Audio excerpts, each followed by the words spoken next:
Hello, and welcome to Jason Cavness Experience. I'm your host, Jason Cavness. I'm a retired U.S. Army officer and CEO founder of CavnessHR.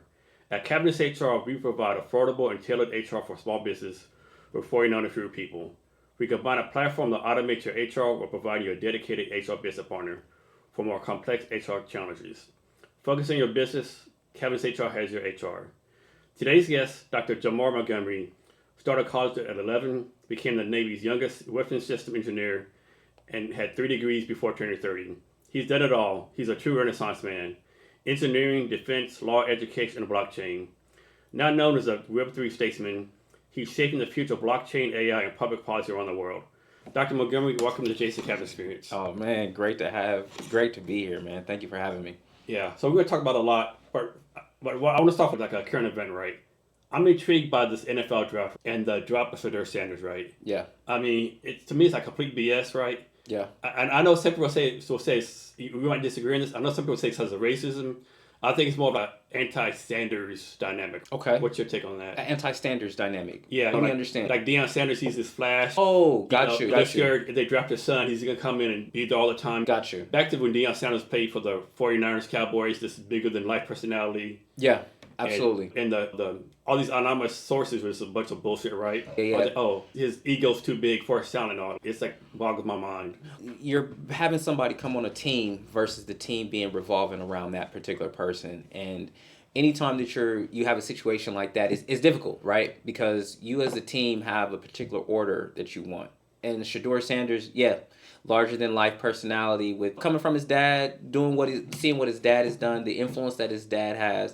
And it's hard to argue with somebody like Deion Sanders. Probably maybe the greatest athlete that we've seen definitely in our lifetime. He won a Super Bowl and then was playing in Major League Baseball.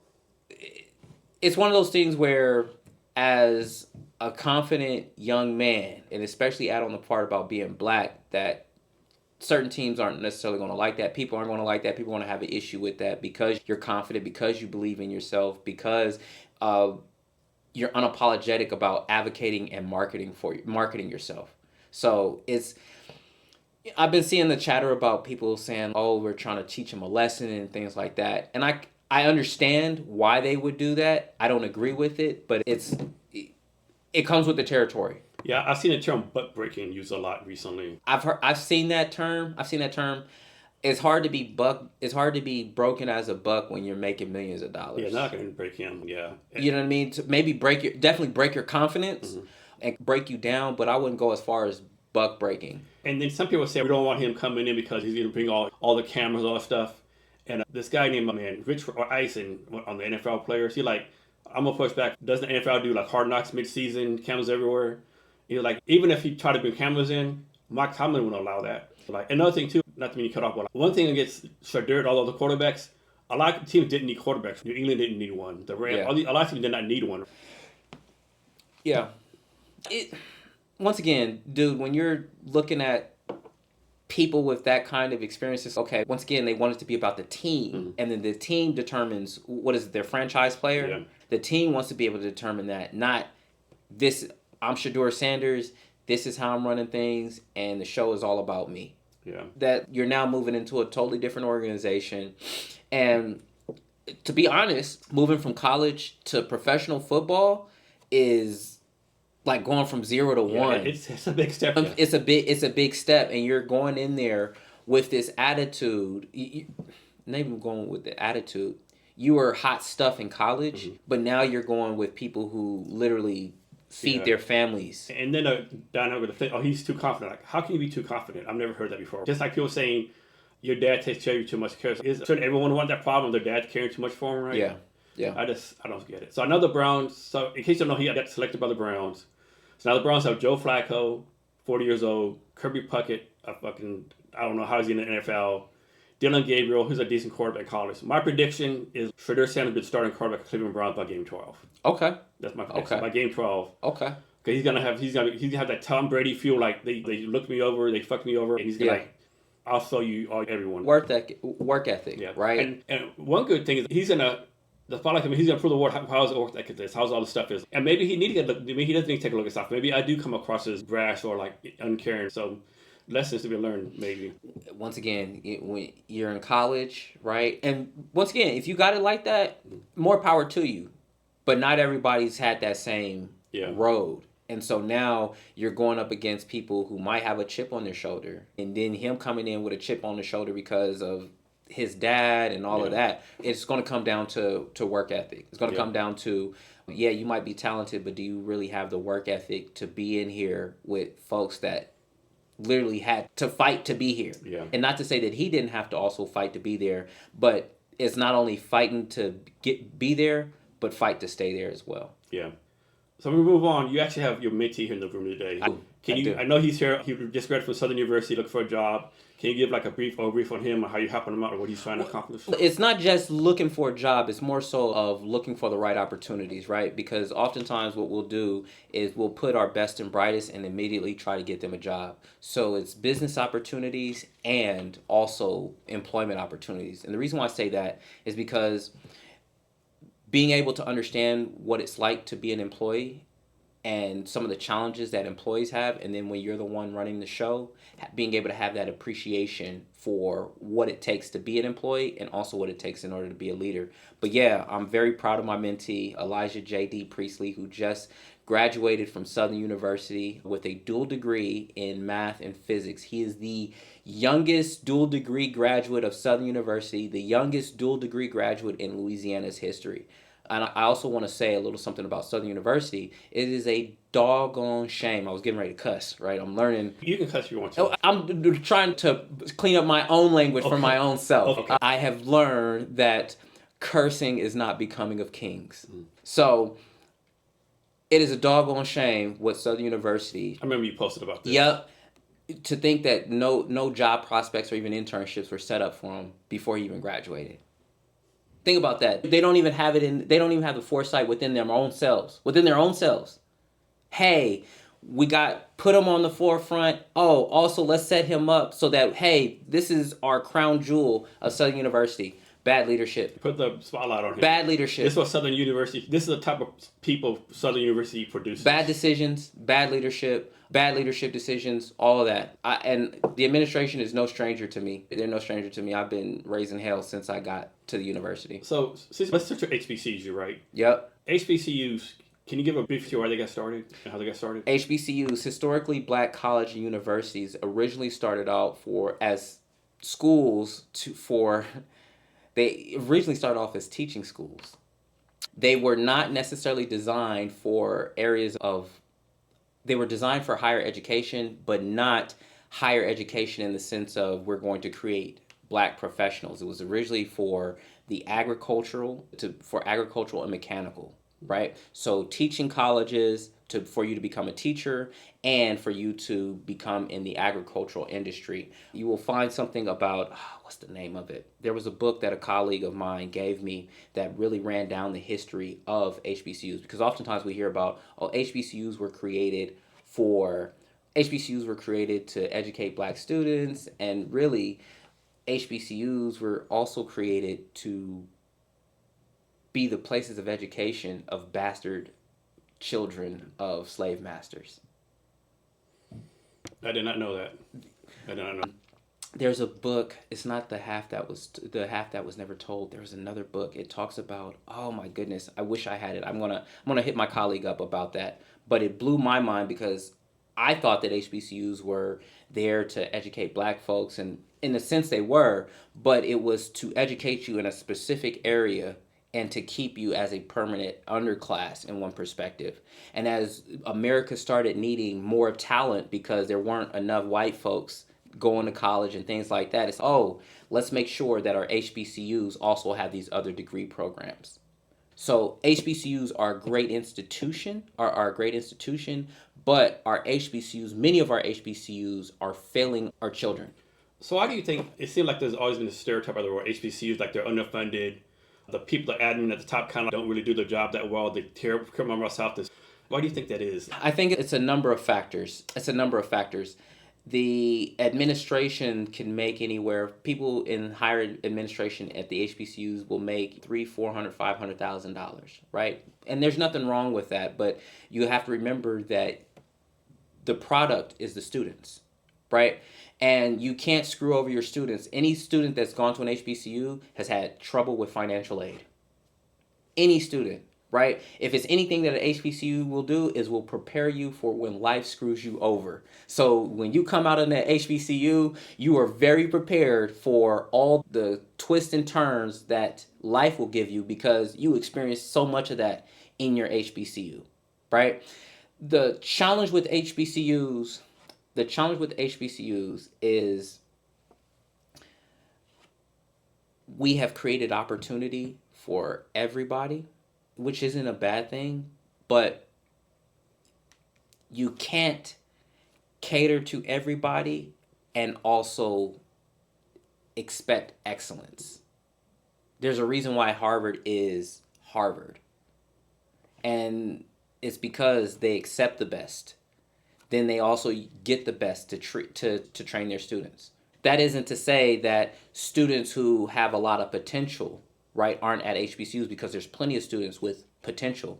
But oftentimes the students with potential, when they find great teachers, they find a way of running the teachers out. I don't know, Elijah, has that been your experience? Having great teachers, and the teachers are only there for 1 or 2 semesters. 1 or 2 semesters, and then they're gone.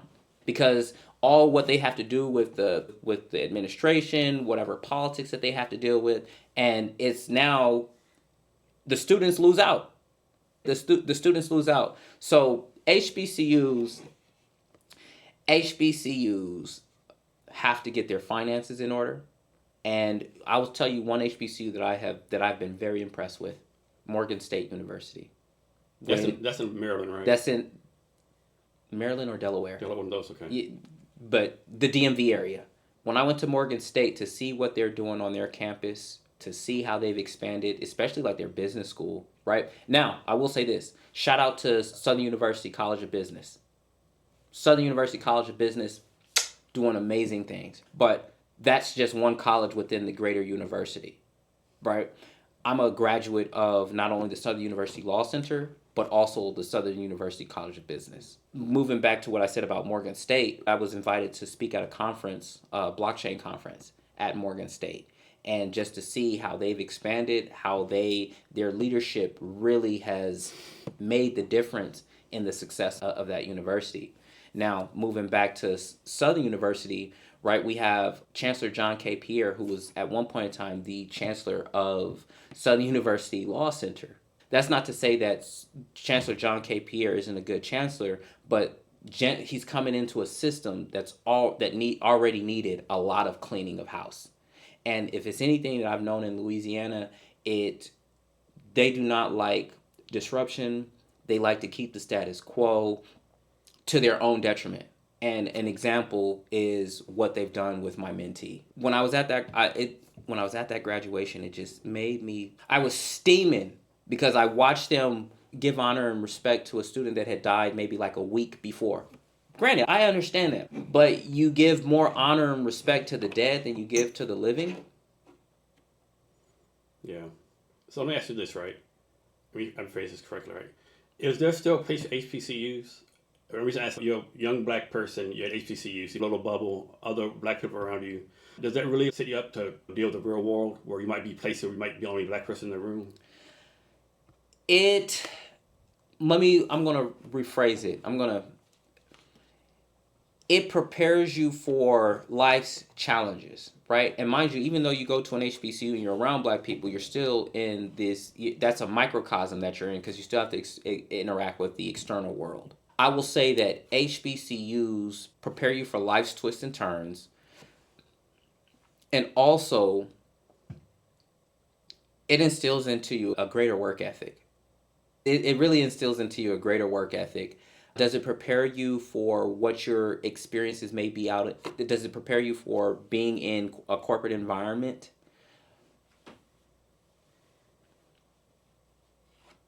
That's a good question. Does it prepare you to excel in a corporate environment? They will prepare you to be a professional.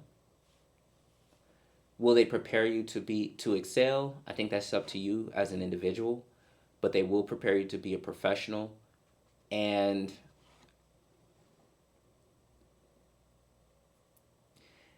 it comes down to the student. It comes down to the student as well about what you want to get out of your education. Okay. What you want to get out of your education. So I don't feel like I've answered your question fully. I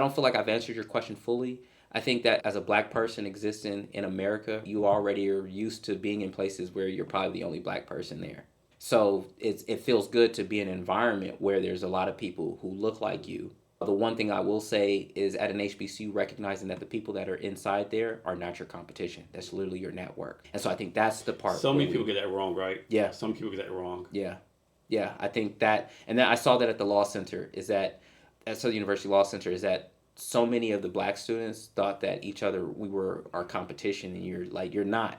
No. And that's one of the things that differentiated me and that tried to instill in some of my classmates. But contrast that with the College of Business.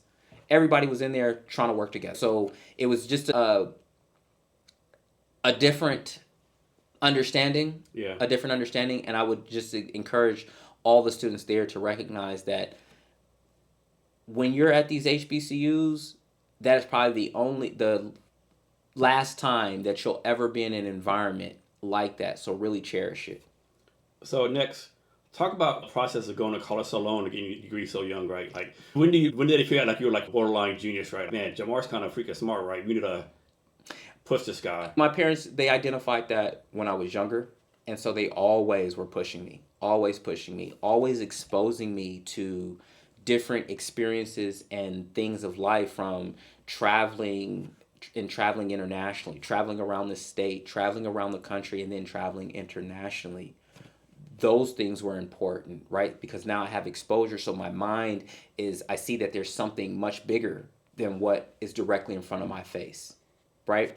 Then you let my dad tell it. He'll still tell the story about when I put a towel over my head and said I was invisible and walked straight into a wall. Like, even being a genius, right? You're still a kid. And they just recognize the importance of exposing me early and challenging me early and not accepting excuses and really honing in on my potential. And shout out to my parents for being able to identify that. And then you got my parents are college educated, but still being college educated, nobody had a manual for me being a kid. You know what I mean? None of us in here came with an instruction manual. So now being able to take this little person and guide them and put them in the right direction where they can discover their purpose and cultivate their talents, right? That's a very challenging job.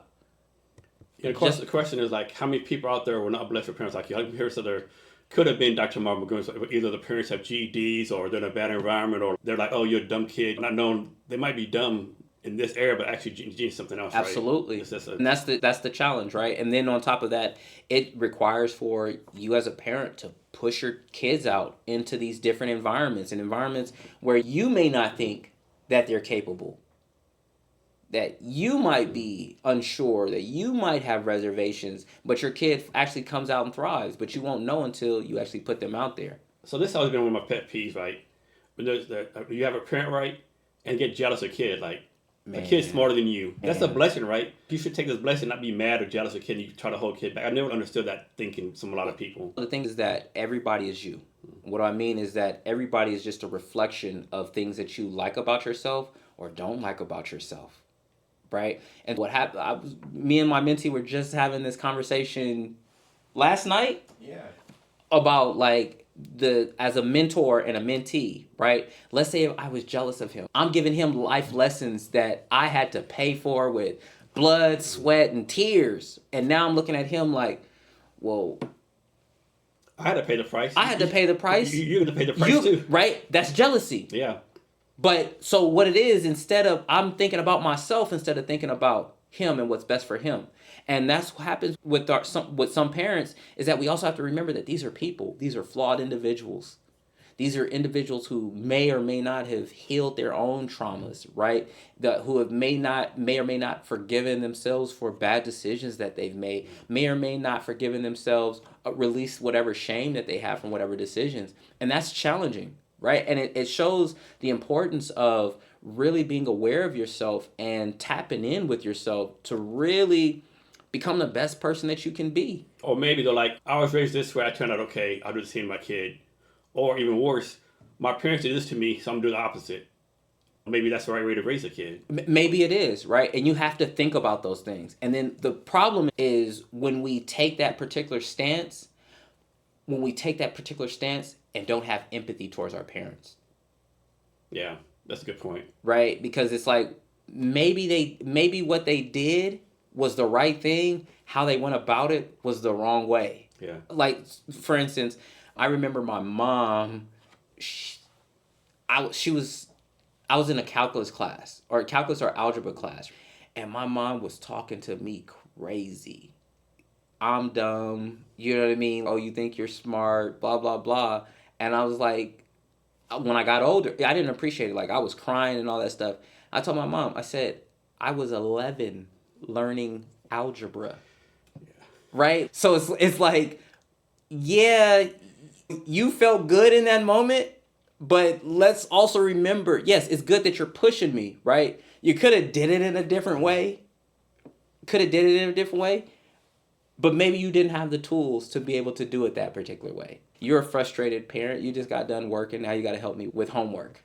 Let me ask you this. Why do you think this is, right? I think from all generations back to Bible times, like 1,000 years ago, so every generation, the current generation, the generation before me, they're dumb. They know what they're doing. They know about tech. Like, they, like, screw the world up. I'm the best generation.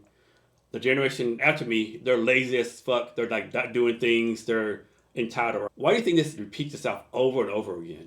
Because each generation forgets that they were once young, and each generation doesn't realize that one day they will be old. Either death or age comes for us all, right? Absolutely. So what does that mean? That means that, guess what? You have a lot of complaints and criticism of the older generation. Guess what? You're going to have your chance to mess things up too. Oh, yeah. And you're going to go in and try to make the best decisions that you can with the information that you have. And let's also remember that sometimes you're going to make the bad decisions because you didn't care about making the best decision. So it really comes down to empathy and understanding and wisdom, because once again, it's going to be your turn to be criticized as well. Yeah, I definitely think the war, like, that's everything. Like a lot of times you might be walking, like, man, why is this person walking so slow? Or maybe they had a back surgery. Maybe they have a sprained ankle or different things, right? Or maybe you're driving, man, why is this jackass driving so slow? Maybe you see he has a license plate from out of state. He doesn't know where he's going. Yeah, we lack empathy for sure. Yeah, we do. Towards the human race. We do. And you can only give to others what you already give to yourself. Yeah. And so if you're thinking those kinds of things, if that's what's on your mind, then it's either you haven't been exposed or you've been exposed and you don't have any empathy. Yeah. So let's talk about your time in the Navy. I'm not sure if most people know you were even in the Navy. I worked for the Navy. You worked for the Navy? I worked for the Navy. So I was a NAACP. So how did you go, to me, looking on the outside, like, man, you just graduated at 19, this great degree. Why would you want to be involved with anything military? The funny part about it is I actually wanted to be a fighter pilot, and I got bad advice from my parents. This was the bad advice. I ended up, crazy part, I was a victim of childhood sexual assault. My daughter's mother was 26 and I was 17, right? And my daughter was born in 2008, like either when I had turned 19, right around when I had turned, a little after I had turned 19. But I had never seen myself as having been groomed, right? It's funny, like, looking at the stuff with Shannon Sharp, right? And people are like, oh, this 50-year-old man is dealing with this teeny bopper, right? To each his own, right? But to think that, hey, before you're 18, that's, in the law's eyes, you're a kid. Let me fast forward. My daughter was born. I ended up having a child with this woman, right? My parents were like, well, you can't be a fighter pilot with baby mama drama. If I would have known what I know now, I would have just went on ahead and went into the Air Force. Yeah. Went into the Air Force and went for my dream. So instead of that, I still got exposed to the military. And I ended up working for a company called NAVSEA, which is actually Naval Sea Systems Command, which is part of the Department of Defense. So I was a civilian employee with both civilian and military leadership. Talk about this. It says that you served as a technical liaison for Allied Navies on international missions from 2008 to 2013. Yep. I can't imagine what you were exposed to during that. Can you talk about that experience? You probably were exposed to more as an Army officer. Yeah, I don't know about that. But for me, what it was is the system that's currently shooting down drones in the Red Sea, the Mark 41 vertical launching system, that was my system. So we were doing a lot of testing on the Mark 41 vertical launching system. Like our first combat deployment of the Mark 41 vertical launching system and the SM-2 missile, the first actual combat use of it, or at least in the defensive way, was last year when they shot down the Houthi drones and stuff like that. That was the first time that it had actually been used in combat defensively. That system has been in place for like almost 40 years. Yeah.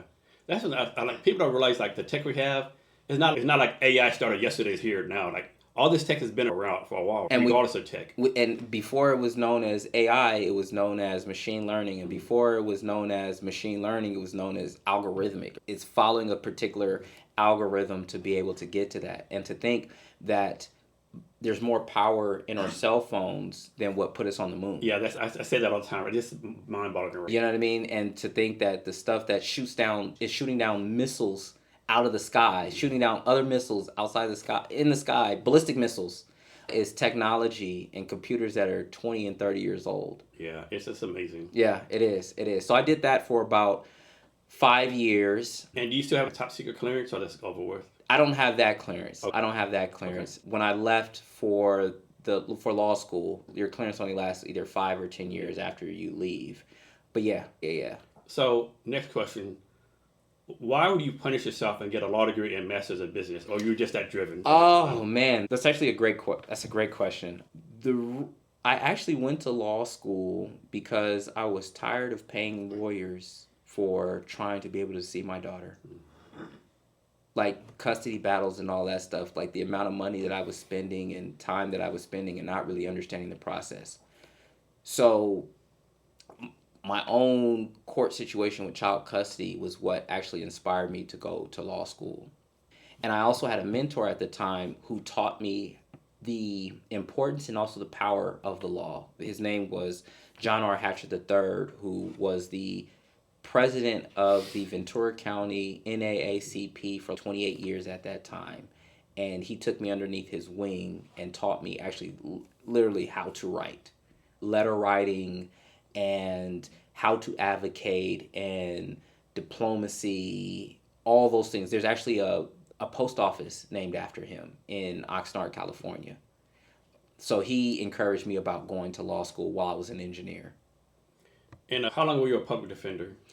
I was a public. And was that in Baton Rouge or someplace else? That was in Shreveport, Louisiana. I was a public defender from 2019, May 2019 to October of 2020. And you always hear on the news, whatever, there's for everyone public defenders, like 20,000 million defenders, right? Is it really that bad in the court system? There are a lot of people who do not have private representation, who do not have private lawyers. There are a lot of people. And people think that public defenders are supposed to do the same job as a private attorney. And in some ways, there's a certain standard, but with the number of cases, a judge can assign me a client just by saying, Mr. Montgomery, you're going to be representing this person.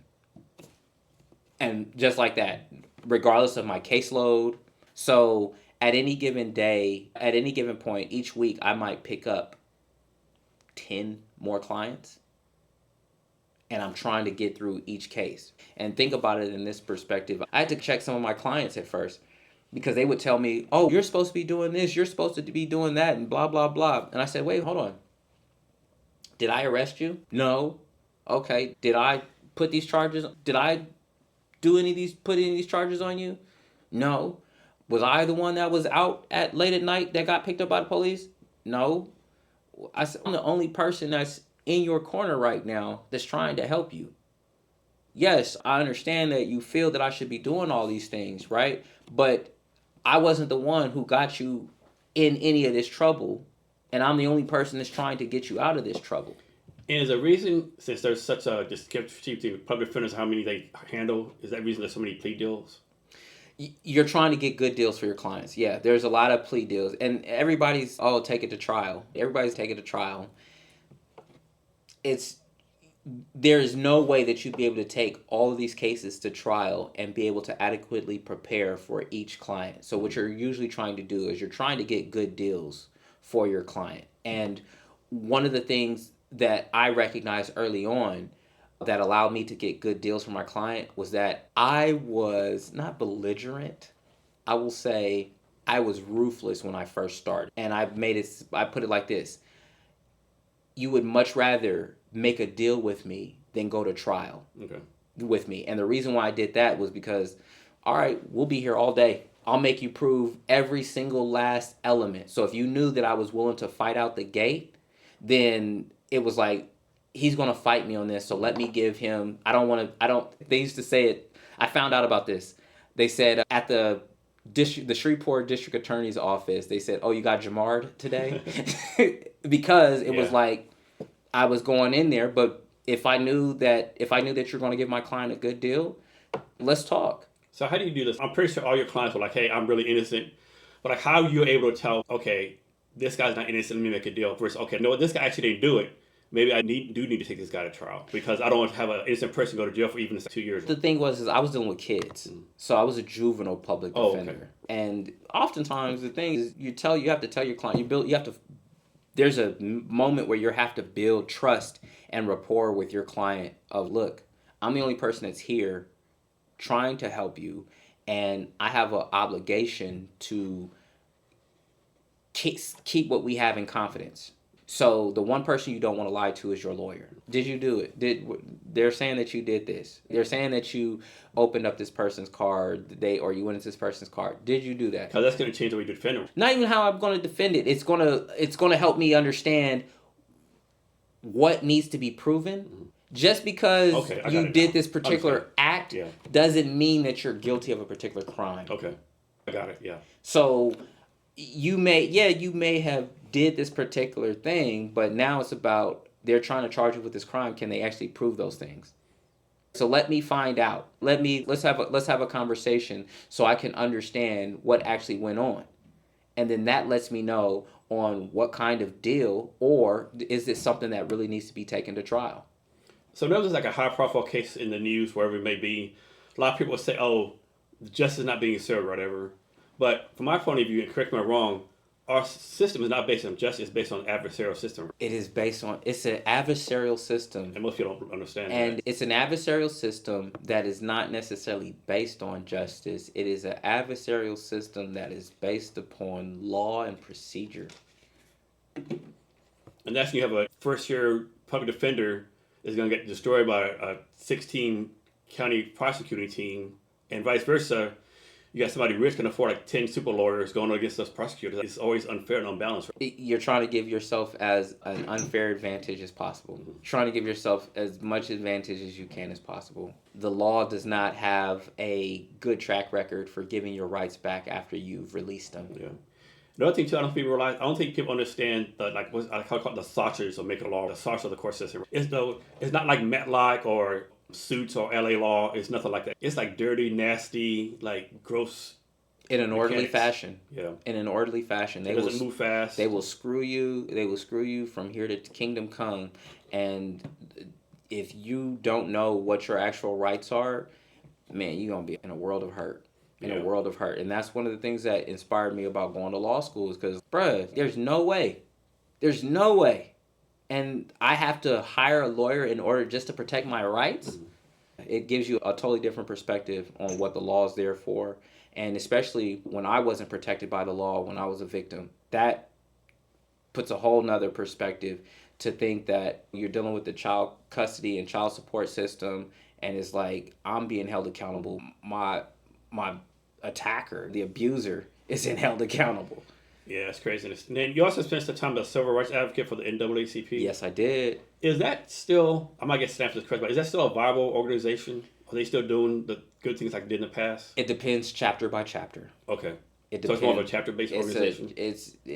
It depends chapter by chapter. I was blessed to have come up under a very active chapter.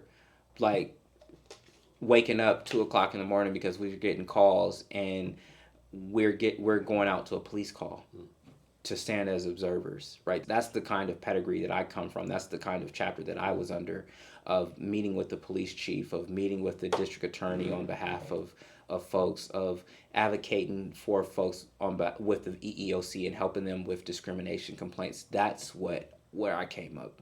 And the thing is my mentor, John R. Hatcher III, he was like, when people come to the NAACP, they're on their last leg, and they don't really believe that you can do anything to begin with.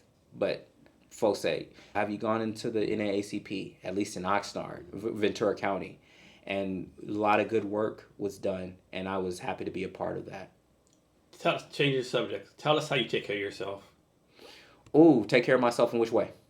Spiritually, medically, physically, any way you want to define it. You know what? So first off, I'm a Christian, right? And one of the things that has been very helpful for me is really maintaining a strong relationship with Yeshua HaMashiach, right? And with Yahweh, is having that daily prayer time, that daily talk with him. Another thing that has been real good for me is identifying the things that I like, identifying the things that I love. Jesus and Yahweh, the name's divine. Man, a brilliant, provocative character study of Jesus and Yahweh that would challenge the way we understand our cultural heritage. Man, you always be dropping gems on me. I really appreciate that. Absolutely. I'm going to take a look at this. What else do I like to, how do I take care of myself? I'm kind to myself. I talk nice to myself. So many people, including myself, suck at that, right? So many times I'll catch myself like down myself, I destroy myself, and then another voice comes in. Would you talk to someone else like this? I said, no, I wouldn't. Let me course correct. Yeah. But so many people have a hard time with that. Bruh, just talking nice to myself. Of if I make a mistake, all right, you can do better. Versus you idiot. You know what I mean? Those kinds of things. And we don't realize how much that really shapes our thoughts. And I had to go to therapy to really help switch up some of those things. And it wasn't until... Sheesh. Godly. It's that's the great part about having great mentors and then having therapists and focusing on your mental health to get yourself together to help you shift. Yeah. You know what I mean? So how do I take care of myself? I try to do things that I love. I try to take time out for myself. Look, I go get haircuts, right? I go get haircuts so I can I'm a handsome guy. So let me shine a little bit. Let me shine a little bit, right? I go in, I treat myself, right? I put on good colognes and things like that, right? I got my African fits on, right? I was coming on to the Cavness Experience, so let me get a little suited real quick and feel good. I got my Jamar Montgomery on, you know what I'm saying? Yeah, we got to talk about that too. I'm doing it all, so I just try to, but the first thing is having the same way that you would talk to your wife or talk to your girlfriend or talk to your husband or talk to your significant other, literally having that same kind of talk with God. Yeah, I watched a YouTube video a couple of weeks ago, and it was based on the negative voice in your head. It was it's part of you, but it's not really part of you. It's you have to master all that kind of stuff. You absolutely do. You absolutely do, and you have to ask yourself, where does that voice come from? Mm-hmm. Where does that voice come from? Yeah. We're deep in that. It's some consciousness somewhere else, another dimension. For real, is it something that's coming from your childhood in terms of somebody was extremely critical of you and now that's the same voice that you hear? Yeah. Man. Or to really go off the scale, is it a voice from another dimension? Bruh, you talk about folks that when they've been on acid trips or mushrooms, and I personally believe that they're opening themselves up in a portal, right? Yeah. Those are just portals. Yeah. Even marijuana, right? And that's one of the reasons why I don't smoke anymore, right? Is just you just open up your brain to things that have always been there, but you just weren't able to access. Yeah. All right, so let's talk about something deep here, right? Since you brought up God. So obviously you believe in God, correct? I believe in Jesus and Yahweh, yes. So a lot of people believe in God, but how do you prove he exists? How do you prove there's a God? Or is that even possible? Ooh, how do you prove that there... I think a lot of times spiritual experiences, we believe in God, but scientifically, how do you prove it? And I don't know that. Assuming there's a God, why is he only why does he only talk some people like Moses, Aaron, these random people, right? How he just says, hey, everyone on earth, I'm God. Do what I say, or these are consequences, right? It's interesting. And one more thing, why do you only speak to Israelites? I think there's been 20,000 gods in the history of the world, right? Yeah.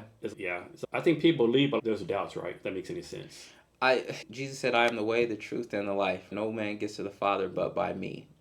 And how do you prove? That is a great question. That is a great question. That is a great question. I think what happens, God has made us, he said we are fearfully and wonderfully made. He has made us so powerful that whatever we believe becomes true. So if you believe in him, all things are possible, right? If you believe in other gods, right? He said, I'm the one true living God. So that doesn't say that there aren't other gods. It just says that the one that has lasted the test of time, the one that created the heavens and the earth, right? Yes, these other folks have power, but nobody will ever have power like me. So how do you prove that God is... That is a great question. I don't think you can you? Having faith is nowhere close to being like proof, right? So now faith is the substance of things hoped for and the evidence of things not seen. Let's see. That's Hebrews 11:2. I'm not part of this interview, but I'm looking at you. my brain. I would just say that's a very interesting question. I have my own thoughts on that though. That's a good question. You know what? That's going to force me to go deeper into my study, and I appreciate you for asking me that question. And so this I just know that he's real in my life. Yes. So this is my pet peeve. Like a lot of people like they'll say the God's real, but they quote the Bible. And to me, that's like saying Santa Claus is real by quoting a Santa Claus book. Absolutely. Yeah. Absolutely. I definitely believe God's real myself. I feel like spiritual experiences, right? But it just, I don't know how you can prove it. Then again, you can't unprove it either. You can't say prove he doesn't exist. You can't. I think the way that you prove it is through the way that you live. Through the way that you live. Another thing too, like things are too perfect, right? If the moon was accordion off, we'll all be screwed, right? Yep. Everything's perfect. Now, of course, people have disease and stuff like that, whatever the case, but like everything works some kind of way, right? Yeah. And it can be a coincidence. Another thing too, like for me, like even when I suppose I didn't believe in God, I also refuse to believe that two random atoms bang together and everything are created. Yep. I don't believe that. It just, I don't know. But the intelligent design, right? Yeah. Intelligent design. So there was something intelligent that had to design those things and put those things all in order. And to imagine that those things were put in order before humans even existed. Yeah, but it's definitely going to YouTube. I watch these different science stories, the Big Bang, is there something after the universe, all this kind of stuff. Yeah, it's always intriguing to me. Absolutely. And especially now that we're starting to understand quantum a little bit more and how spiritual principles, that there are scientific parallels between spiritual principles and what we're now starting to understand with quantum entanglement and string theory and all those things. I can remember the story in the Bible was back where they had like somewhere in the Bible they'll make this tall ass tower. Tower of Babel. Yeah, and then God destroyed it, made everyone speak different languages. I think we're getting the same point, right? We're bringing dire wolves back with all this genetic engineering. Are we getting close? Okay, we're trying to make ourselves into God, and the real God's going to come, hey, okay, let's start over again. That is a very interesting point. That is a very interesting point of, once again, of humans trying to be God and literally taking... It's one thing to walk in our godly nature and our godly design. It's another thing to try to become him. So what's your take on the dire wolf coming back? On what? The dire wolf. They brought back the dire wolf. The dire wolf. Yeah, you didn't know about that? No. Oh shit. Okay, I catch up. So there's a next company in Dallas, Texas, and the dire wolf was on Game of Thrones, but it's actually a rare animal back in 20,000 years ago. Wow. Supposedly I brought it back. Like they had two wolves. Now some people are saying, "Man, you brought back the dire wolf. What are you doing?" Sometimes they're like, "That's not a dire wolf. We just genetically re-engineered a wolf." I'm like, I don't care what it is. They brought it back from like a dish, right? Like this is from two wolves that have sex to make these wolves, right? Yeah. You did it in the lab, right? Yeah. Yeah. So yeah. New solutions create new problems. Yep. New solutions create new problems, and technology in and of itself is a good thing. It's, in fact, technology in and of itself is neither a good thing or a bad thing. It's neutral. It's how we decide to apply it. And once again, are we going to apply it in a way that, one, makes our life better, or are we going to apply it in a way that doesn't? Are we going to apply it in a way that creates abundance, or are we going to apply it in a way that creates lack? And so the day after that came out, there was a meme on the internet. It was like, today dire wolves, tomorrow had T-Rexes flying in the air with an Elon Musk Neuralink in their brain. with lasers fired out of the eyeball. Just think about as an engineer, right? That is an integration challenge. That is, if you're able to integrate that, now I'm gonna be running like hell to get away from the T-Rex. But just to understand all that's required in order to make that happen. Yeah, I definitely think it's a slippery slope, right?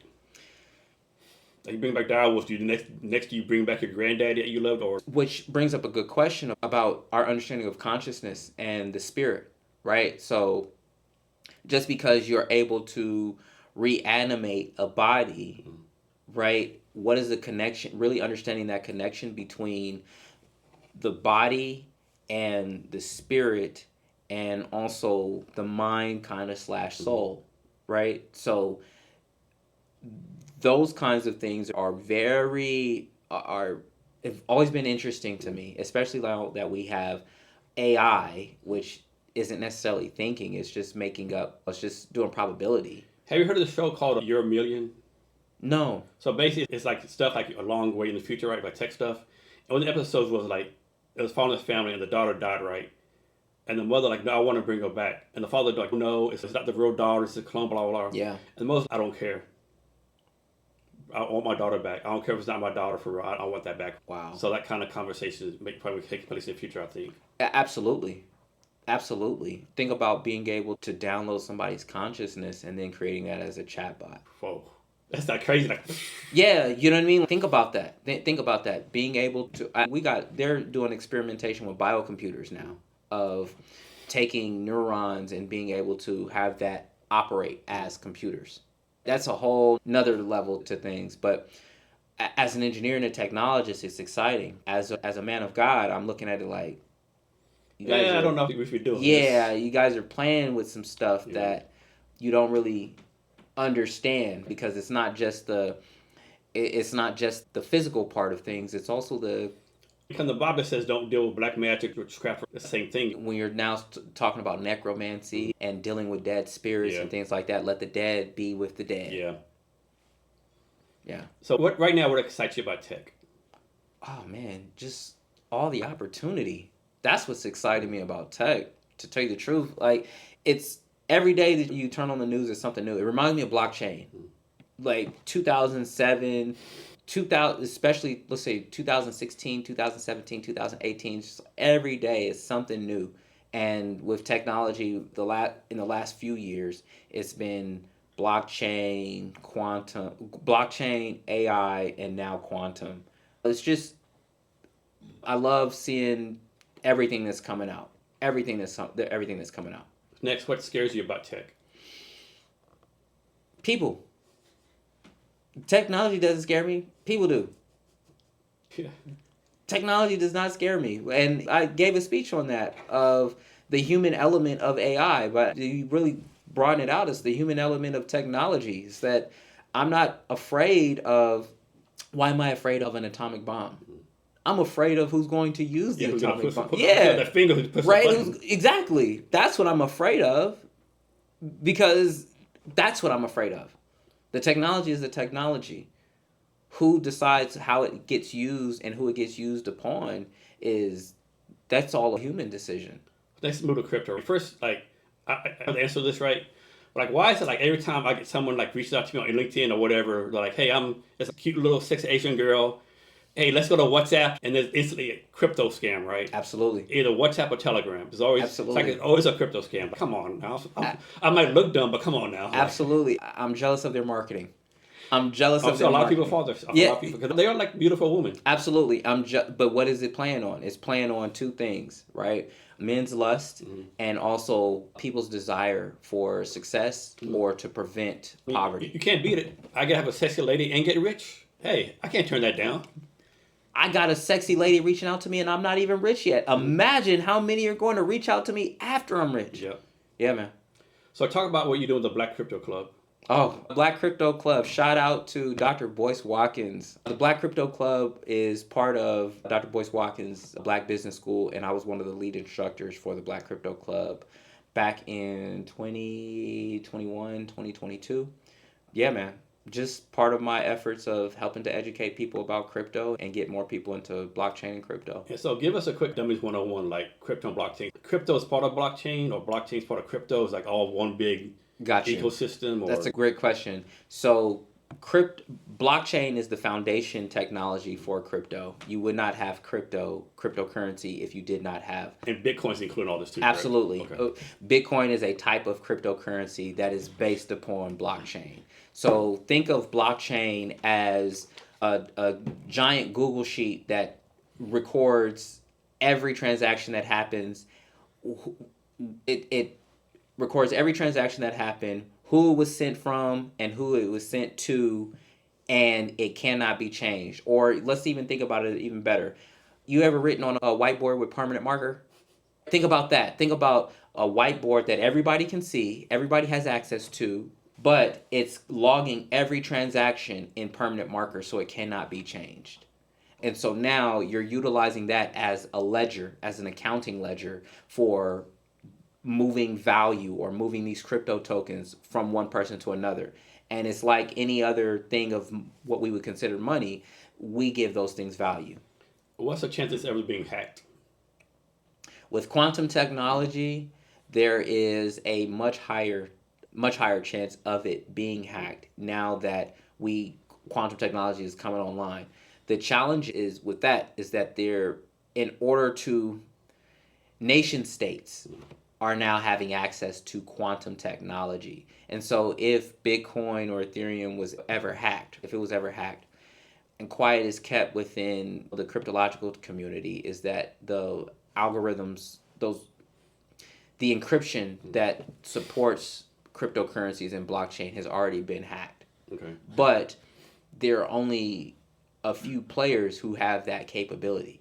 So the moment that you hack it, everybody who's in the know knows who did it. Okay.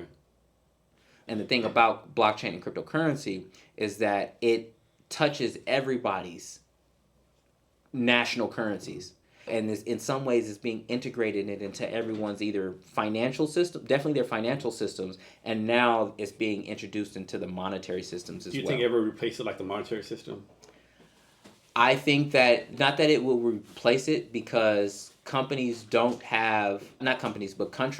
aren't keen on giving up control of their own currencies, but it will make it easier for influential individuals in their countries to make transactions with others. Okay. Instead of having to depend on the existing banking structure. And you need some kind of tech background, like to go on the blockchain or Bitcoin and like figure that stuff out? Nope, you don't need a tech background. I got my mom involved in crypto. I got other people involved in crypto. Okay. There is a level of education that comes with it, and it can seem a lot, which is why, as somebody that loves teaching, you won't be confused, right? You'll understand the basics. You'll understand how to open up your first wallet. You'll understand how to make your first transaction, right? And the moment that people make money or watch how they've invested in a digital asset and then watch it grow, you may not know what all of what Lockheed Martin does, right? But you bought their stock. You may not know. Is there a Wall Street or NASDAQ of cryptocurrencies? Like where people track all this stuff? CoinMarketCap.com. Okay. Yeah, CoinMarketCap.com, which is probably the biggest authority for cryptocurrencies currently. And if I'm not mistaken, CoinMarketCap is owned by Binance. Okay. And you ran for Senate in 2020? Yes, I sure did. So what were you supposed to do that, right? Like you ran as independent, were you just trying to make a case, or did you really think you had a chance to win? Talk about that background. I realized how much of a threat I was when folks from the Democratic Party started coming after me. I didn't realize how much of a threat I was until the only people who get attacked are people who are actual threats. I ran as an independent on literally Bigger, Better Business, Social Action, and Education, which you're familiar with, on a juvenile justice platform, on a blockchain and cryptocurrency platform. And I was in it to win it. I knew that it was a very long shot. But I ran a serious campaign. And I could only imagine what more I would have been able to do if I was as well funded as the Democratic front runners. So one guy I really don't know his politics, but the Republican senator from Louisiana, I can't remember his name. Bill Cassidy or John Kennedy? John Kennedy, right? Yeah. The stuff he says is just like classic, right? Oh, absolutely. Don't call the police. Call a crackhead. Yeah. What? Yeah, man. And he also had like in U.S. Congress hearings and stuff. Yeah. So totally off subject, right? So the other day I heard the best diss I ever heard in my life, right? So I was on a train, right? And these two people talk to each other, right? I don't know if it's like boss, employee, I have no idea, right? They're talking, and the one person said to the other one, you know what? I just figured out you have limited intelligence and everyone around you works harder than you. And the other person kept on talking like, does this guy get how bad of a diss he got? Basically, he told you, like, you're stupid as blank and lazy as whatever. But just kept on talking like, no big deal. Like, I would have started fighting, right? Absolutely. You just started limited intelligence, like, what in the world? Absolutely. But I can't wait to use that on somebody, right? Oh, man. Oh, man. Oh, man. You want to talk about being able to politely cuss somebody out, politely insult people, and that's the thing, is that it gives you an idea of somebody's comprehension. It was like way over their head, but which is also can be dangerous, because then the moment that they find out, this son of a, it clicks. Like, it 3 days later, it clicks. It's just interesting that. It's interesting. I'm never one to start off with disrespecting somebody. I usually just respond to it. Like I said, I don't know if they're real best friends, or I don't know the dynamics of the relationship. But that was one hell of a diss, though. Yeah. You got limited intelligence, and everybody around you works harder than you. Yes. Yeah. Yeah, I don't know how you come back from that one. So you've done stuff on law, politics, technology, education, a host of other things. What do you consider yourself as? Like some people consider as a black man, a technologist, human being. Like what Dr. Jamar Montgomery is a multidimensional creator. I like that. Multidimensional creator and a creative problem solver. I like that. Yeah. Nice. Okay, with all the stuff you're doing, you could only work on one thing, what would it be? Like someone said, hey, a higher price, hey, you want to do all these things, you need to pick on one thing, whatever you pick, you'll be like superstar status, change the world, all that kind of stuff. But you have to leave everything else behind. Being a world-traveling diplomat that gives speeches that changes lives. Okay. So we go to the next question. So we're here right now. Suppose we had the ability to go 500 years in the future or 5 years of past. But you have to stay there. Which one are you doing? 500 years of future, staying there, staying in the current time, or going 5 years in the past? So I have 3 options? Yeah. And to make it either 5 years of past, suppose there's no race. Like you don't have to worry about going back in the past, being black, and all that kind of bullshit. Right? So everything's cool, so to speak. Stay in the present. Why? So going back in the past, right? Going back in the past, that means that that means that I'm making the assumption that if I would have made different decisions, that I'd be in a different or a better place, right? And maybe, right, if I'm able to keep certain things in the same, and that makes the assumption that I'm able to take into account all the things that could be different and take into account all the infinite other possibilities that could have been there. Going into the future means that I don't get to experience all the life that I will have and the things that I will learn, right? So going right now, if I went back into the past, that means that I still have to relive I have to relive those 5 years. And I may not necessarily be in a place where I want to be. I'm making that assumption. If I go in the future, I go with what I know now, and maybe I don't like what I see in the future. But if I stay in the present right now, I get a choice in every decision that I make on whether or not I'm going to maximize my life. Yeah, I have the same answer for different reasons, right? I'll just stay here, but I don't go in the future because a truth might be a paradise, but what if I go there and there's a sign, we move to Mars? Yeah. Or it's like a nuclear holocaust, right? Yeah. And 5 years in the past, I ain't built like that. I can't mess with bubonic plague. I can't mess with sword strikes. Yeah. All these things. We're not built like that, right? Yeah. I think this is the best possible time to be alive right now. Yeah, I do. And all we have and all that's real really is right now. So what's your take on the Department of Education going away, so to speak? Do you want my perspective as an American, or do you want my perspective as a Black American? Let's do Black American. as a Black American, how can we complain about the education system failing our children and then be pissed off that the Department of Education is gone? And this is my thing, right? And a lot of people say you need Department of Education, like, keep from racism in schools, all that kind of stuff. Well, like, when all that stuff happened in the 60s and 70s, there was no Department of Education. It had to start like 78. Yeah. And another thing, too, like, I could be wrong, but I don't think any stats have improved as far as education and stuff right now. I think the salaries of admin people have increased dramatically. Number of admin people, right? Like, I think in Seattle's public schools, like, there's one admin for every 5 students. That's been crazy like that. And, yeah, plus you get to, like, unionization of teachers, all that kind of stuff. I don't know. As an American, I'm looking at it like, so what about those student loans? It was given in the name of the Department of Education, and then you handed it to a private servicer of the debt. That's what I'm looking at. But I will say this, when it comes to the federal and the state government, I'm all for the federal government being an advocate for the people in case they don't get justice with their state governments. And so I recognize the importance of the federal government, and even vice versa, being able to have protection from the federal government by your state government. So let me ask you this, right? So I believe in capitalism. I don't believe in communism. However, right? I'll give you this example, right? So there's a neighborhood in Dallas, Texas, called South Lake Care. Jerry Jones lives there. Everyone's millionaires, a lot of money, right? Great schools, all this kind of stuff, right? Because it's based on property tax.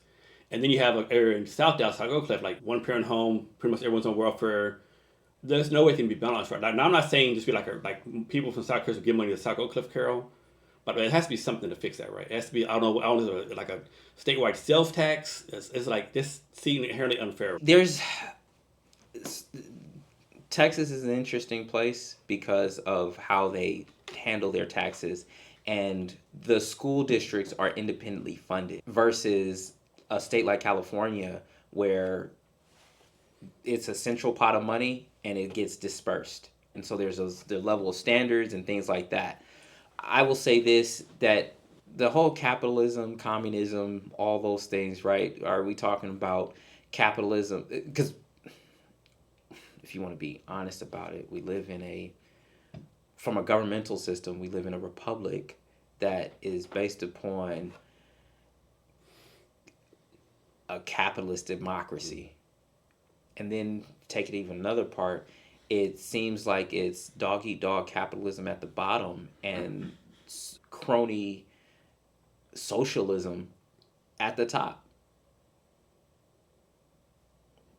Yes, I agree. So, from your point of view, what is social justice?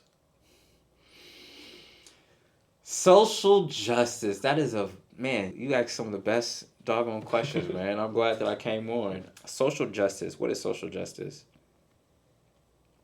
That's a great question. What is social justice? Social justice is equity and power in a system that you're subject to. Equity, power, and responsibility in a system that you're subject to.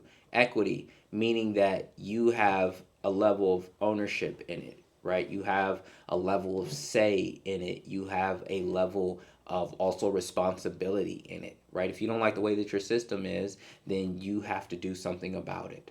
And you can't complain about the very system that you're subject to and not do something about it. But also your system also has to follow its own rules in responding to you. So what's your take on this like DEI stuff being rolled back? That's an interesting question too. Do you want my answer as a Black American or do you want my answer as an American? How different are those answers? As a Black American, Black folks were number 4, number 5, the number 4, number 5 beneficiaries of DEI. It wasn't like white women, the number 1. White women were the number 1. Yeah. And so that comes down once again to the hijacking of the Civil Rights Act of 1964 that was supposed to be for Black folks. Do you know this comedian named Bill Burr, this white comedian? Yes, absolutely. Do you see the scale where he said it was about this for like a nanosecond until the white woman with the Gucci booted Cadillac crossed over the fence? Absolutely. Damn, that's fucking dead point on. Absolutely. Absolutely. So as a Black American, I recognize that DEI, Black folks weren't the major beneficiary of it, even though we were supposed to. As an American, I look at DEI that's the reason why China is a major competitor now, because America has always excluded, particularly Black folks from being part of the economy and part of technology. I'll give you an example. Imagine the number of engineers and scientists and rocket scientists that we could have had if Black children were aware back in the 1960s that it was Black women who helped us get on the moon. It would have made a big difference. It would have made a big difference. Imagine if more Black folks were encouraged to become engineers and become pilots, encouraged to become bomb technicians during World War II, instead of just making the Black soldiers cooks during World War I. Just how much of an impact that we could have had. The potential brain power. I don't want to say wasted, but it was wasted. It was mismanaged. And it was the very folks who mismanaged it are the very folks to blame for why we're in this situation right now. Instead of focusing on homegrown talent, right? Who was over there in China? Henry Kissinger and Nixon were over in China trying to build up better relationships in China, not for the benefit of the Chinese, but for the benefit of America and American companies. Instead of focusing on the homegrown talent that you have right here in the United States, Black folks who are wanting to be part of the economy, who wanted to be a part of the American way of life. I just had a guest, the one before you, Andrea Lynn. She's a Chinese immigrant, and she immigrated from China, just could have come to the United States to become an engineer over here. Absolutely. Different way of life over there. Yeah. And let me, that's just right. And so this has been my criticism, like DEI stuff, right? So let me phrase it. So let's suppose you're like pro left-handed people, right? There's nothing wrong with being pro left-handed, right? But are you really for diversity if you're only saying like pro left-handed people, right? I think too many people like pro whatever the group is, that's all fine and good, but they say it's for diversity. Or is it really? Are you really advocating for everyone? Or are you just only advocating for like your specific group? I'm gonna say this, that I am against DEI for DEI's sake. I'm for DEI of giving yourself a competitive advantage. And if it's anybody who is deserving of DEI protections, are people with disabilities. People all forget that. They forget. If you're blind, handicapped, that's a yeah, you're right. That should be the number one thing. Right? That should be the number one thing. The number one thing. People with disabilities. So physical disabilities, mental disabilities, things like that. Those are the people. Those are the people who had. Those are the people who, regardless if you're Black, white, you're gonna find somebody with a disability, regardless of that. I think those are the people, those have been the forgotten people, and those have been the overlooked people, and those are the people who have not been included in our societies. Think about it in this perspective. Does this building have an elevator? Yeah, but it's very small. Right? So think about that. So are people who have disabilities included in that? And actually, I have a guest coming on a couple of weeks here. He's in the elevator. I had to have him like measure his wheelchair, and I was to measure the door to make sure he could fit in right. Because I was concerned, because it's a really small elevator, I was concerned it wouldn't fit in. Think about it this way. What about old people? Yeah. So people with, or let me put it like this, differently abled people. That's where my focus on DEI is, people who are differently abled. In my campaign, I had a person who was blind on my campaign. Just to show I walk and I live this. Yeah, nice. So next, you also do something with the Best Buy and C-Spot. Yeah. Probably young people do business or something. Can I talk about that? And yeah. In Bellevue, correct? Yeah, in Bellevue, with the boys, in partnership with Best Buy, C-Spot, and the Boys and Girls Club in Bellevue. I teach entrepreneurship. I teach an entrepreneurship class to teenagers and give them some life lessons. And right now, their final project is supposed to be sometime in May. I forgot what date that we had, and we just talked about it. But they're going to be presenting their business ideas, and we're going to be doing a podcast where they get to present their business ideas. Okay, nice. Yeah. So next, talk about what you're doing, like as far as startups in the area, and especially like with venture mechanics. Absolutely. Shout out to Ron, Venture Mechanics. As folks may or may not know, I'm the diversity czar at Venture Mechanics, and so all of the diversity and equity groups, so the Black founders and funders, Latino founders and funders, Filipino founders and funders, veterans founders and funders, LGBT founders and funders groups, I have all been involved in the creation of those particular groups. It's, helping out with the Startup Saturdays that we've had, the Summit for Underrepresented Founders that we were putting on quarterly, man, just I love. There's no energy like startup energy, and in fact, that's where we met. No energy like startup energy, man. Yeah, So I have to ask you. So you're doing all this, but you actually have a real job at a major corporation, right? I do. And I'm presumed that you're an overachiever there too. You're probably working 40, 50 hours a week there, doing like great things. And you're still doing all this other stuff, right? Yeah. So you don't sleep. Like you have an AI agent doing stuff for you. What's going on here? I have an AI agent that helps me do some of these things, and I've been cutting back on some of the things that I do so I can really focus in and hone in on my dreams. Okay. But yes, I do work for a major company. I work for Boeing. Okay. On the defense side of things. Okay. Yeah. And you're able to use your experience working for the Navy before at this current job? Absolutely. What I found out, man, is that I am great at integration. I am great at taking all these different teams and getting them to work together. I'm great at that. So yeah. Okay. Yeah. So this question might throw you off. Are you happy right now? I am. Okay. I am. I'm very happy right Good. now. I am getting to know myself better and even learning to have an even better relationship with myself. Is it important to you to have a legacy? Very important. Okay. Very important. The legacy that you create is the impact that you've had on others people's lives.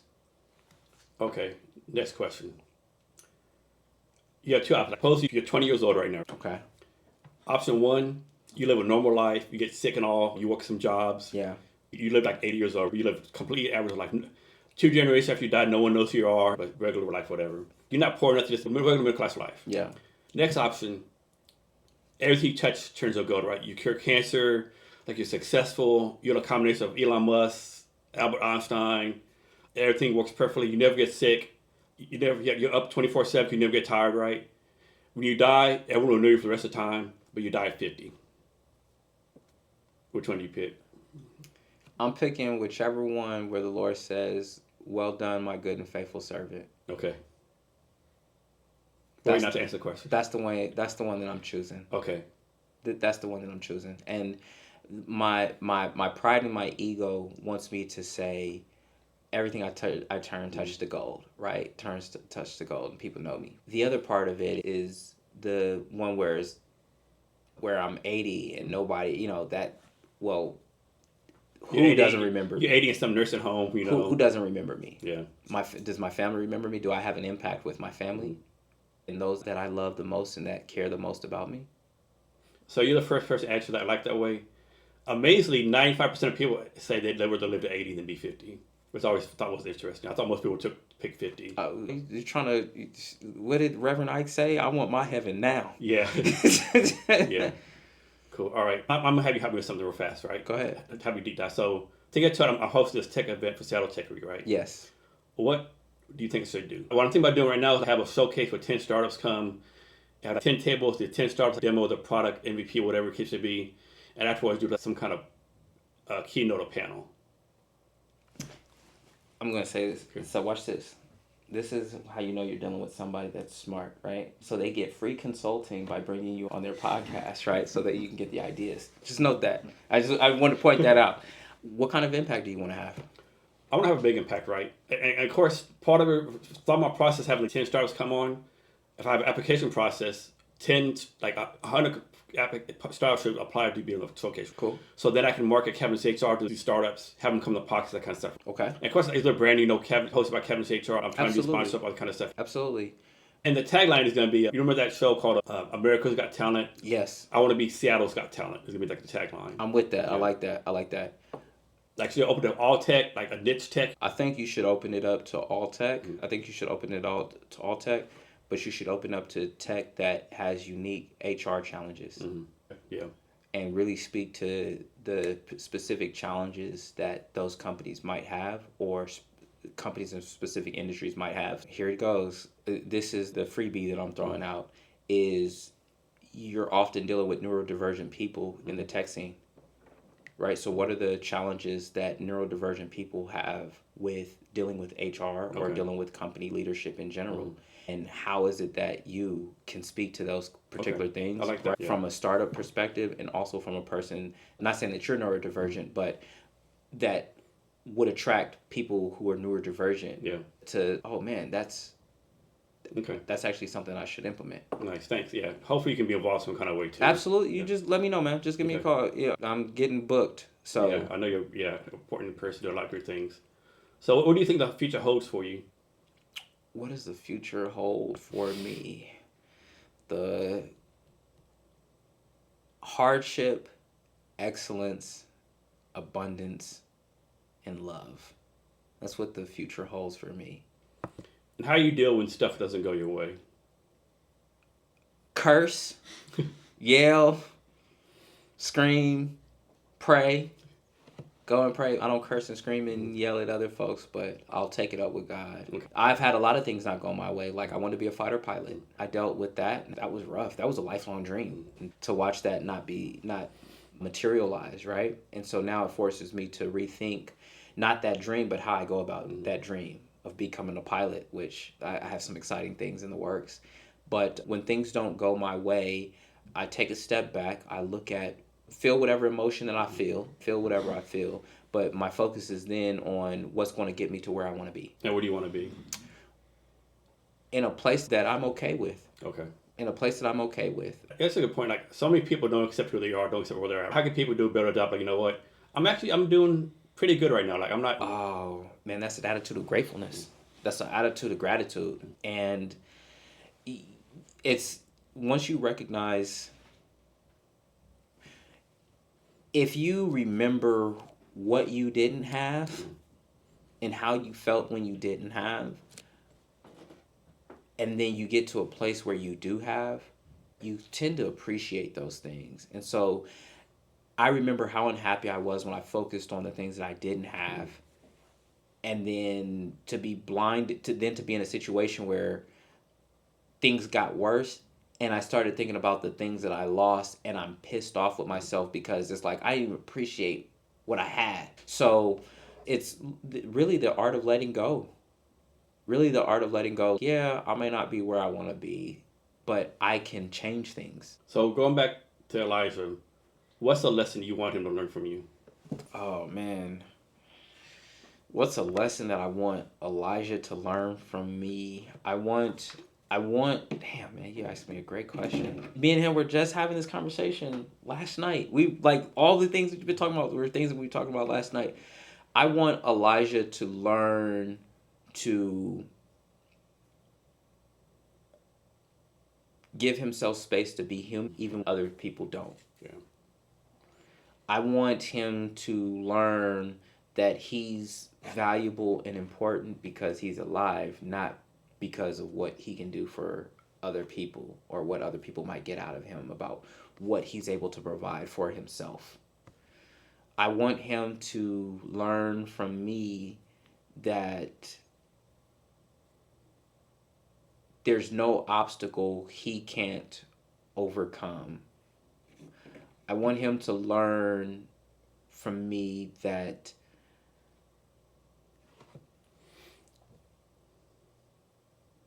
he is the only person standing in his way of his own dreams and hopes and visions. Let me ask you this, right? I'm not saying you to do this right, and most parents will disagree with you, right? So obviously, you just graduated from college, 19 years old, great background, right? And he's gonna jump in the job market, trying to do. Would he be better served, like taking a year off, traveling the world, giving different experiences? Absolutely. I remember having a conversation with this young man about possibly going to Oxford University so that he can get out and at least be in a place where he's in an academic environment, but he's got a lot of freedom to do whatever the heck that he wants to do. That would be my advice. Of course, I know your economic situation, nothing like that, of course. It's just trying to give him options. Yeah. Give him options. And once again, even if he does it at 19, 20, right? It's just, once again, money gives you a lot of freedom. Yeah. Gives you a lot of access. I'll say that. Gives you a lot of access. Once again, and that doesn't mean that he necessarily has to work for anybody. It's just about creating an idea, operating on that idea, and succeeding and or failing at it.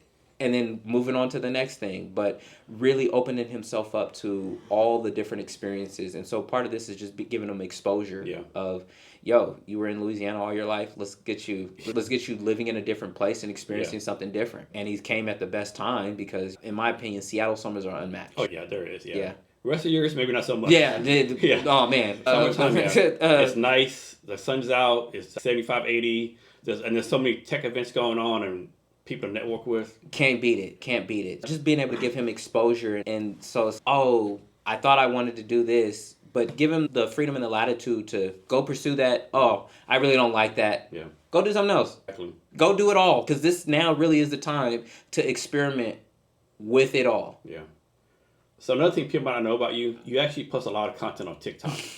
So why TikTok's blog? I'm a big fan of TikTok. I love TikTok. But why pick TikTok to do all the stuff you do? I'm actually going to be putting more on LinkedIn. On LinkedIn, it's just been, why TikTok? You know what?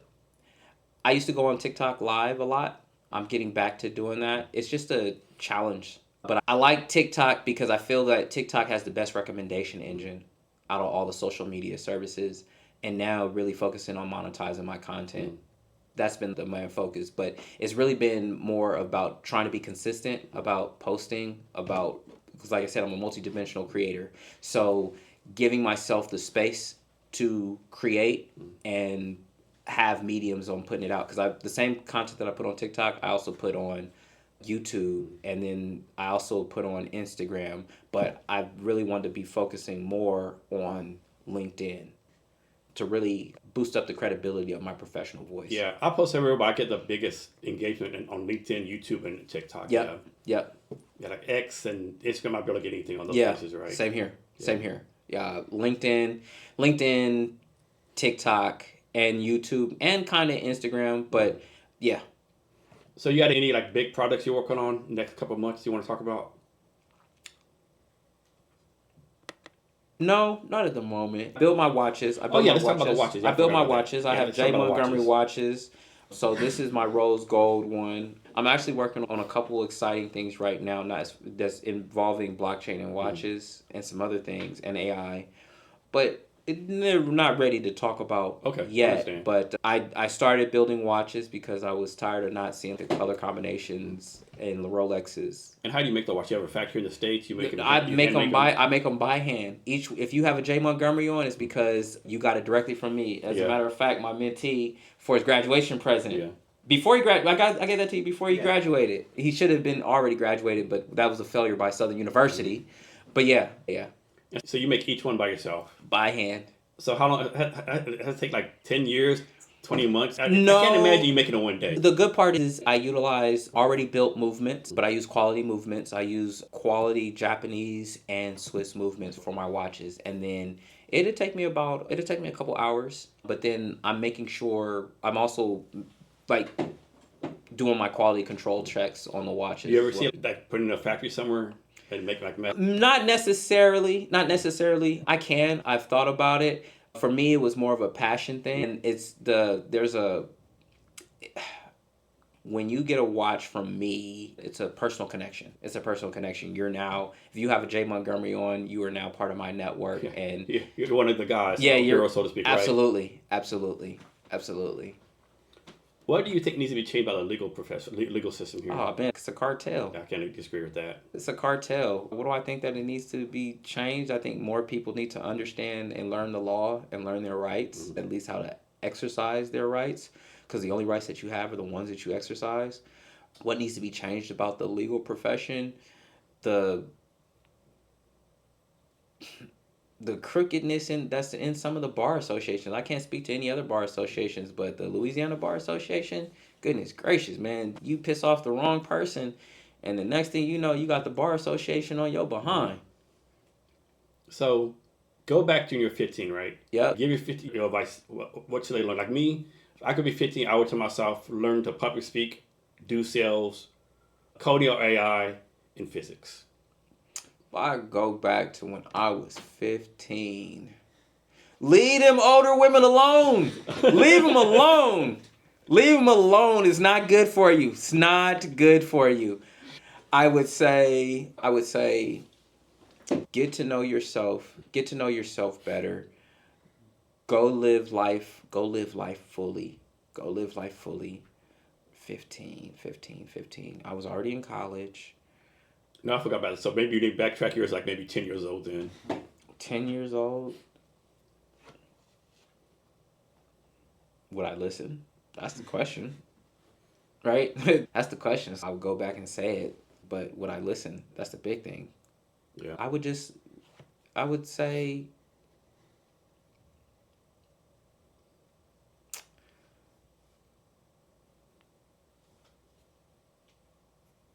I don't know. That's a good question, man. Like, the things, I would say the things that I've already said. I would say the things that I already said. I would start instilling the importance of getting to know myself and self-worth. Okay. Of learning how to value myself. Okay. Yeah. And so you consider yourself a man of God, correct? I sure do. How do you do being a man of God with the world is not really a place of God? How do you interact with the two, make them balance, so to speak? I'm in the world, I'm not of it. I'm in it, but I'm not of it. And my job is just to help be a lighthouse that helps point people to the way. And so in the quest to be a better me, and what I use as my direction for being a better me is the Bible and God's word. And so I just live a life that shows, this is what I believe, this is how I operate, and hey, if you like this is the way that I did it. There's no need to be jealous. There's no need to be resentful or any of that.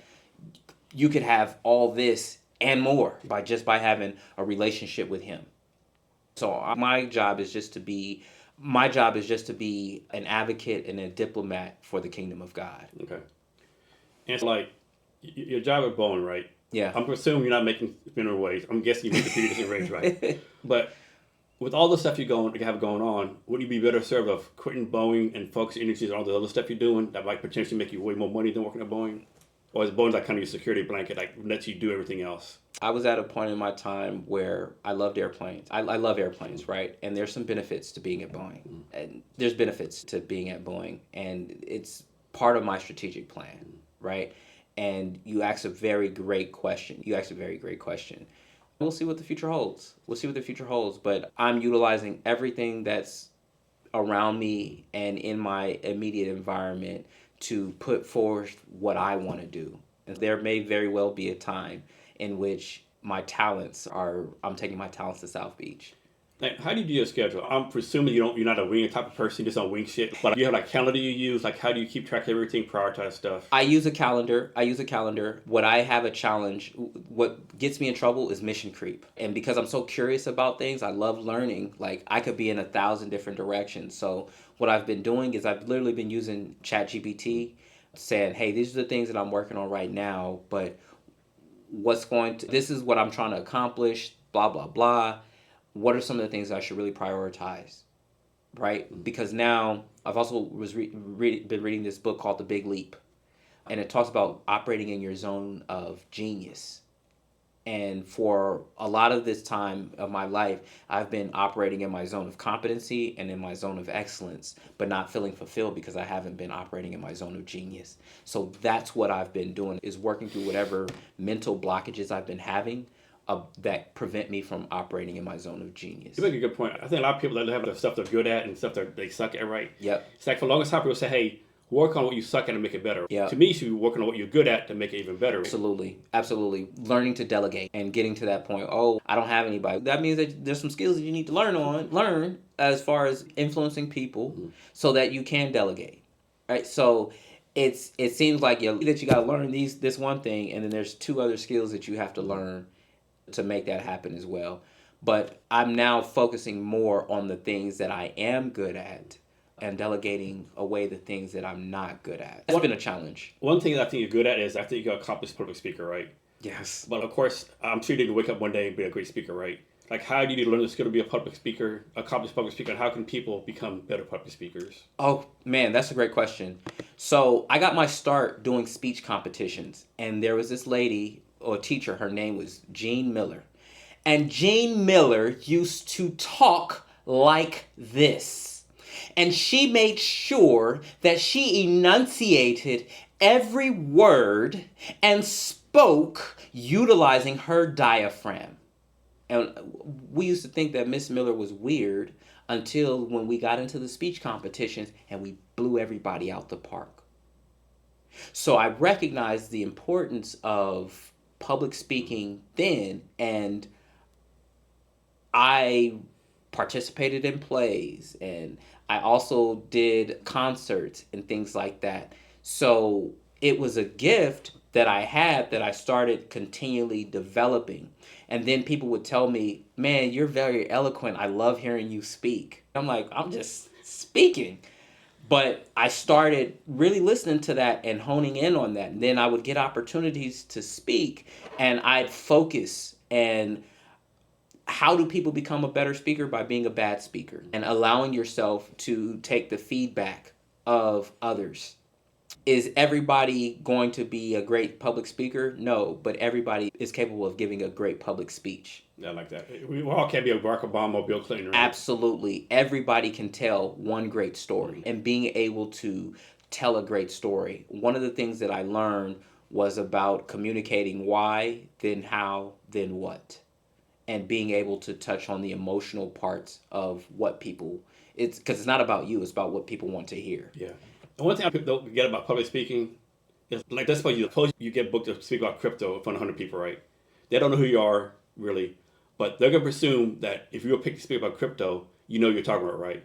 Absolutely. Now, of course, you might mess around with the 5 minutes, prove to them that you don't know what the fuck you're talking about, but they're going to presume in their mind you know what you're talking about. And I think a lot of people like go, oh, I'm scared to talk. No, they're the expert. You want a real tip? Practice speaking directly to yourself in the mirror. Okay. Practice speaking directly to yourself in the mirror.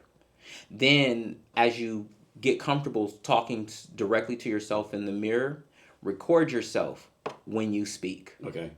What are you doing when you record yourself when you speak? I always have trouble recording myself because no one likes a voice, you know. Well, the thing is, you have to learn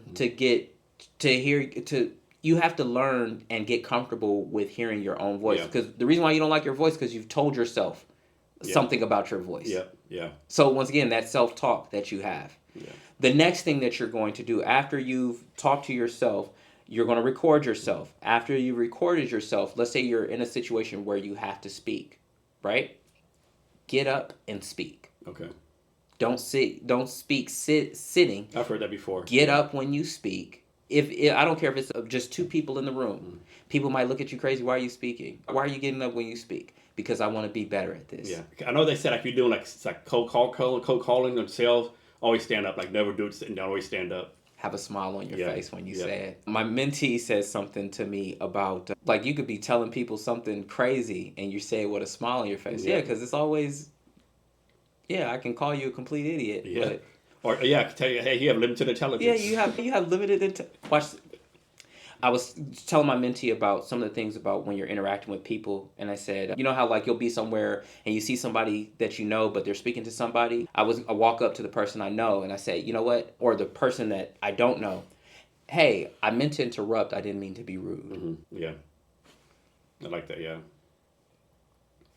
Right then and there. The only way that you get good at doing things is by being willing to suck at those things first. Yeah.